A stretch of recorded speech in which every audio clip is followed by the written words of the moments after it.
Tulo ka mga massage therapist sa Davao City ang gitabang human giingong nasudlan og daotang espiritu sulod sa ilang gitrabahuan. Ani ang report ni Argel Relator.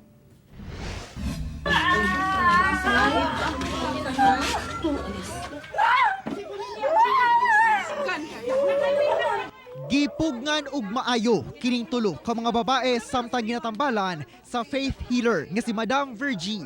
Human matud pa, gisaniban og daotang espiritu niadtong Sabado sa kadlawon.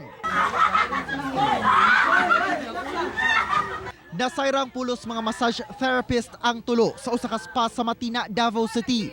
Nilungtad matud pa og halos 2 ka oras ang pagpanambal. Una na ulian ang mga giingong gipang saniban.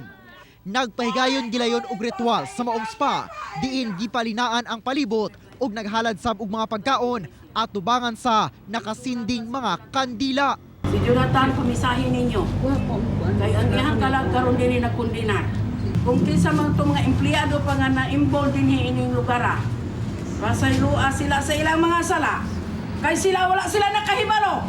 Dili gyud ning ani ug wala mo mga sala didto. O nakadisturbo mo ba?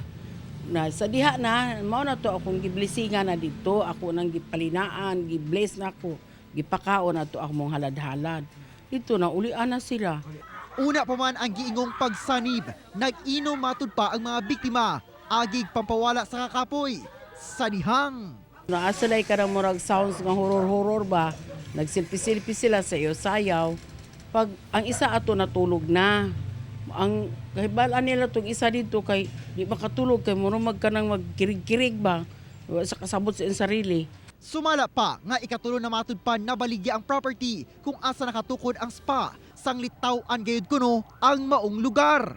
Usog yun na, labi ng week, karang hina o ka na bitang presensya, niya ka na mga depression, emotional, kulang sa pansin, mao na, madali, madala kay. Instead iampo, silpo naman unahon. Sumala sa simbahang Katoliko, talag sa unra kaayo karong panahuna, apan dili imposible ang ginatawag nga posesyon. Apan duna say ubang aspeto nga ginakonsidera sama sa kahimtang sa panghuna-una sa usa ka tawo, labi na og dunay personal nga problema o ginatawag nga disturbed state of mind.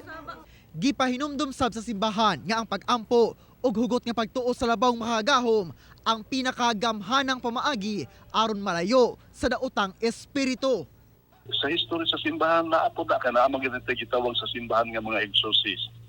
No, pero kinahanglan pa na siya klaro nga mga investigasyon o pagtuki kay labi na karon sa modern technology no sa modern times nato. Pero naanong ko tay consideration pod sa psychological nga aspeto pod sa tao. Kauban si Melchor Awing sa kamera. Ako si Argel Relator para sa One Mindanao.